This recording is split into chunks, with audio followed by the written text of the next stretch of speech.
Gosta de estar bem informado? Apenas por tempo limitado temos uma oferta especial. Todos os conteúdos Observador com 52% de desconto. Ler as notícias que importam, ao minuto, artigos de opinião sem restrições ou acesso antecipado aos Podcast Plus e muitos mais benefícios. Tire a prova dos 9 e descubra as nossas ofertas. Flash Sale Observador. Mais benefícios, metade do preço. Assine agora em observador.pt por 1 ano com 52% de desconto. Esta é a história do dia da Rádio Observador. A queda do governo alemão deve deixar-nos preocupados? Und damit meine ich nicht nur die wochenlange Sabotage der eigenen Regierung durch die Freien Demokraten. Die Wahrheit über dieses Schauspiel ist inzwischen ans Licht gekommen. So etwas schadet nicht nur dem Ansehen einer Regierung, sondern dem Ansehen der Demokratie insgesamt. Olaf Scholz sabia que ia perder e quis perder para derrubar o governo que ele próprio lidera. No discurso que fez no Parlamento Alemão esta segunda-feira, antes da votação da moção de censura que o derrubou, queixou-se de sabotagem interna, numa referência a um dos dois parceiros de coligação. A Alemanha entra agora numa crise política, numa altura em que o motor económico da Europa está a arrefecer e a Rússia continua a manter a esperança de conquistar a Ucrânia, ou pelo menos uma parte do território ucraniano. Esta crise política vem em muito má altura para a Europa. Que consequências poderá ter? Esta é a grande pergunta para Madalena Meyer Rezende, professora universitária na Universidade Nova e que conhece muito bem a realidade e a política alemãs. Madalena Meyer Rezende é também presença assídua na Rádio Observador. Eu sou o Ricardo Conceição e esta é a história do dia de terça-feira, 17 de dezembro. Bem-vinda, Madalena. Obrigada, Ricardo. É sempre um prazer estar de volta à Rádio Observador. Madalena, este governo alemão resultou de uma negociação que foi difícil, diria mesmo muito difícil conseguir chegar a esta solução que agora se desfez e que se chamava semáforo. Explica-nos lá que governo era este. Sim, foi uma coligação chamada semáforo, porque verde, amarela e vermelha. Vermelha do Partido Social Democrata, amarela dos liberais e verde do Partido Ecologista, os Verdes. E, portanto, foi uma novidade no sistema político alemão, que é muito atreito a coligações, desde no pós-guerra, mas, de qualquer maneira, esta foi a primeira a nível nacional, que foi negociada em 2021, e, de facto, desde o princípio que o acordo entre estes três partidos foi muito difícil, porque os Verdes e o SPD, o Partido Social Democrata mais à esquerda, a favor da despesa, para fazer face à recessão do Covid e à suspensão do travão da dívida a nível europeu, e os liberais sempre a não querer parecer de esquerda, sempre rigorosos face ao déficit e a travar estas soluções. O que levou depois Olaf Scholz, o chanceler, portanto o chefe do governo, a mostrar a porta da rua ao Ministro das Finanças. Isto é um dado importante para esta história. Quem era o Ministro das Finanças e que saída foi esta? Exato, o Ministro das Finanças era o líder do Partido Liberal, do FDP, e que é exatamente o mal da fita no sentido de estar sempre a travar a despesa pública, ser altamente rigoroso, e o debate entre os partidos azedou ainda mais quando, enfim, à volta de toda este debate, como fazer face à crise económica que está a assolar a Alemanha, com, enfim, quase uma estagnação económica desde há 4 semestres, crescimento nulo, e, portanto, os partidos mais de esquerda a quererem aumentar a dívida pública para, enfim, para dar mais gasolina à economia, e os liberais a travarem isso, e isso levou a este momento de impasse que calhou exatamente no dia da eleição de Donald Trump e, portanto, foi ainda mais dramático. E agora vem a confirmação de que tudo se desfaz através do chumbo de uma moção de confiança apresentada no Parlamento Alemão, no Bundestag, mas Scholz, ele próprio, já estava à espera disto, não é? Foi ele próprio que desencadeou este processo. Sim, ou seja, Christian Lindner, o Ministro das Finanças, em novembro, pôs realmente os pés à parede face ao Orçamento Federal apresentado por Scholz e também apoiado pelos Verdes, e Scholz demitiu e, portanto, aparentemente tinha-se chegado ao fim da linha deste entendimento entre estes três partidos. Portanto, Scholz aceitou este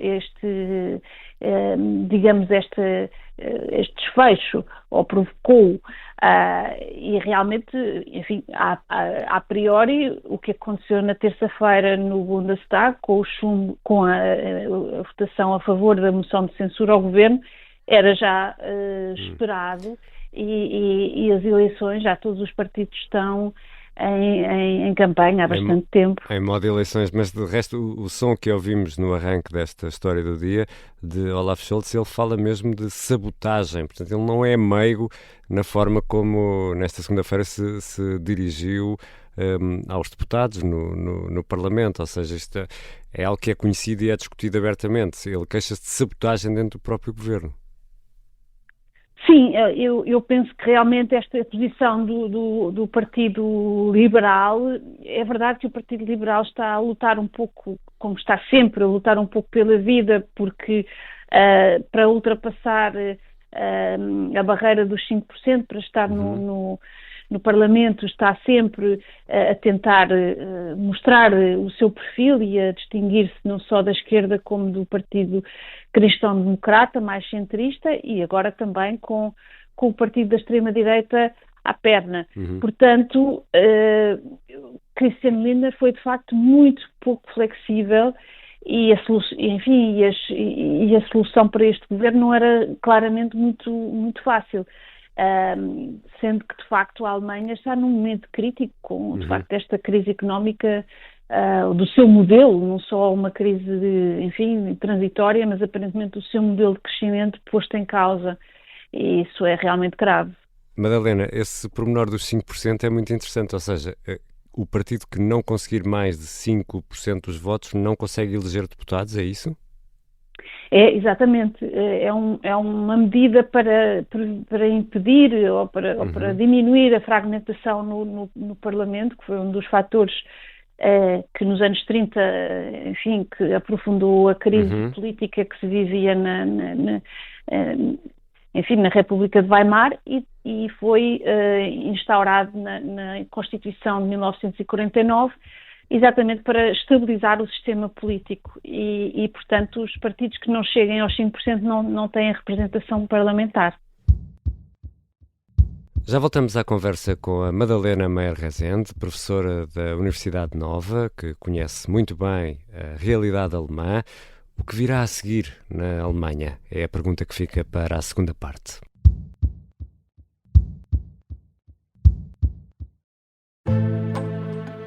O sargento na cela 7. O homem na cela 7 escapou à morte por pouco. Piratinha do ar. Eu já disse que ele só tem 16 anos. Um espião no Kremlin. Esta é a história escondida de como Putin montou uma teia de poder e guerra. O encantador de ricos. Todos queriam estar com ele. Todos queriam ser vistos com ele. E todos queriam fazer negócios com ele. Operação Papagaio. Dão-lhe a entender que o melhor é que também fique calado. Matar o Papa. Crono não está só disposto a matar, também está disposto a morrer. Um rei na boca do inferno. A mansão da boca do inferno está cheia de espiões e informadores, por dentro e por fora. São histórias que fazem parte dos Podcast Plus do Observador. Pode ouvir no site do Observador, nas plataformas de podcast e no YouTube. Podcast Plus é mais do que um podcast. Estamos de regresso à conversa com a professora Madalena Meyer Rezende e presença habitual também na Rádio Observador. Madalena, o mais provável é agora a Alemanha ir a eleições, já em fevereiro. O que é expectável que aconteça? Bom, as sondagens são bastante estáveis, no sentido de que dão cerca de 30%, um pouco mais de 30% ao partido de centro-direita, ao partido de Merkel, os cristãos-democratas, e, portanto, provavelmente será exatamente sob a liderança de um cristão-democrata, Friedrich Merz, que o governo alemão vai ser constituído. É muito provável que esta coligação, que a CDU venha a governar com o SPD, ou seja, que eles voltem à grande coligação que se tornou quase, como alguns dizem, quase clássica nestes últimos anos. Um bloco central. Exato. E foi a fórmula que também Merkel encontrou a certa altura, e nos anos 60 também tivemos episódios desta grande coligação. Portanto, é muito provável que tenhamos esta coligação de volta com Olaf Scholz num lugar mais secundário. E ele permanecerá num lugar secundário ou sairá? Sim, ele tem-se demonstrado muito. Há uma grande disputa dentro do Partido Social Democrata. Olaf Scholz não é um político muito popular, aliás, até muito pouco popular na Alemanha. O seu estilo não é nem muito carismático, nem muito eficaz, portanto, a sua popularidade é muito em baixo. Há um ministro do SPD, o ministro da Defesa, que é muito Boris Pistorius, que é muito popular, mas Olaf Scholz não deu qualquer hipótese a Pistorius, e de facto o SPD vai a eleições sob a liderança de Olaf Scholz, não há dúvida. E qual vai ser o papel da AfD no meio disto tudo? E já agora explica também aos ouvintes da história do dia o que é a AfD. A AfD é um partido de extrema-direita, um partido nacionalista, racista, anti-europeu, que nasceu no contexto da crise do euro. Inicialmente era um partido que, para Portugal também tem algum interesse, porque nasceu exatamente na oposição à ajuda aos países do sul da Europa, não é? E até alegando que se deveria acabar com o euro e tornar, constituir uma nova moeda entre os países ricos do norte da Europa.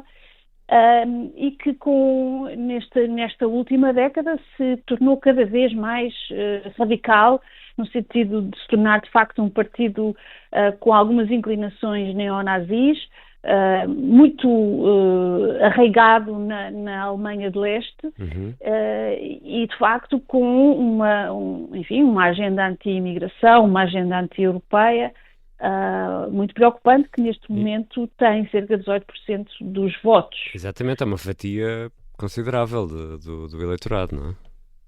Sem dúvida.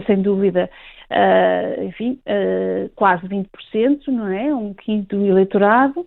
É verdade que é muito concentrado na Alemanha de Leste, e aí é que, de facto, se tem tido que fazer uma maior ginástica para tentar impedir que a AfD se torne o maior partido, quer dizer, já é o maior partido em alguns dos Länder, mas tem havido um cordão sanitário por parte dos outros partidos democráticos para que não entrem no governo. Mas, de facto, eles já marcam muitíssimo a agenda política na Alemanha, não só dos partidos de centro-direita, mas, de todas as políticas, que tenham alguma coisa a ver com os seus temas fortes.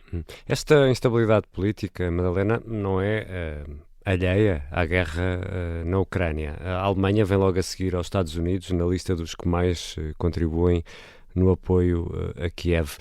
O próximo governo alemão poderá não ser tão generoso para com Kiev? Isto é uma possibilidade?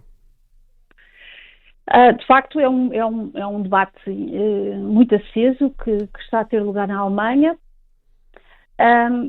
há bastantes esperanças que se o Partido Cristão Democrata de facto for o líder do governo, que a ajuda alemã à Ucrânia se mantenha, ou até que se torne mais corajosa, ou seja, Scholz foi sempre generoso, mas muito cuidadoso, nomeadamente em relação aos mísseis de longo alcance, embora seja difícil ver exatamente como é que o novo governo, em particular, se for um governo de coligação com o SPD, que já tomou posições muito fortes em relação a este assunto, se o SPD vai ser mais moldável e vai seguir Merz na sua atitude de falcão em relação à Ucrânia, ou não, mas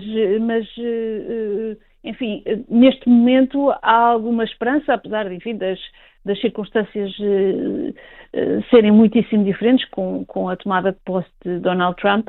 Exato. Que a Alemanha se mantenha, enfim, uma apoiante acesa da Ucrânia, embora não saibamos se isso é suficiente.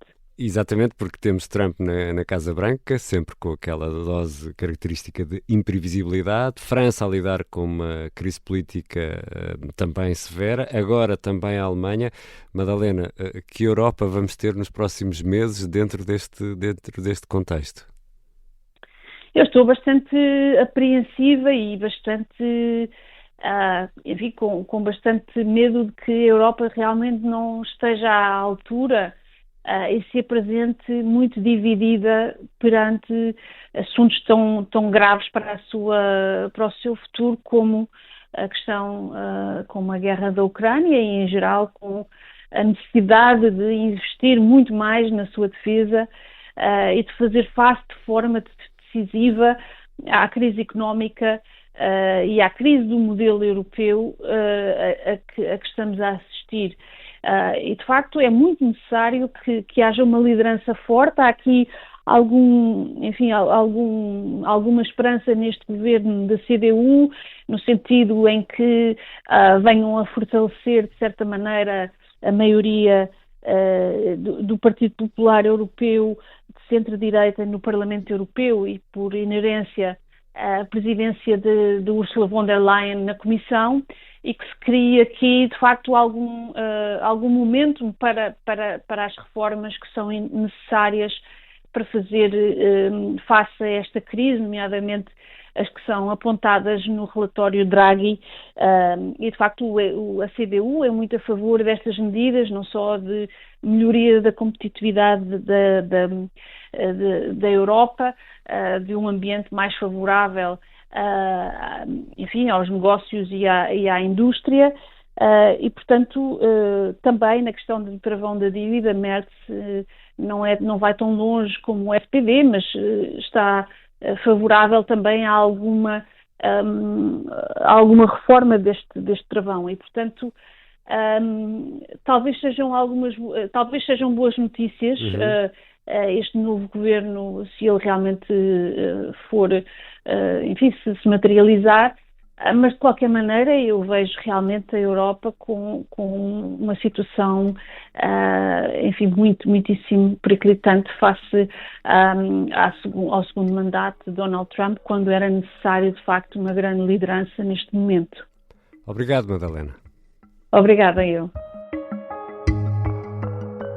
Madalena Maier Rezende é professora universitária na Nova, conhece muito bem a realidade e a política alemãs.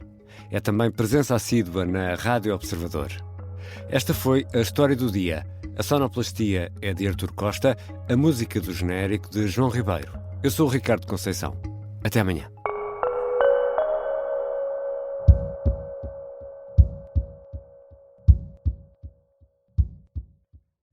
Se gostar deste podcast, pode seguir, dar 5 estrelas e comentar o episódio na Apple Podcasts ou no Spotify.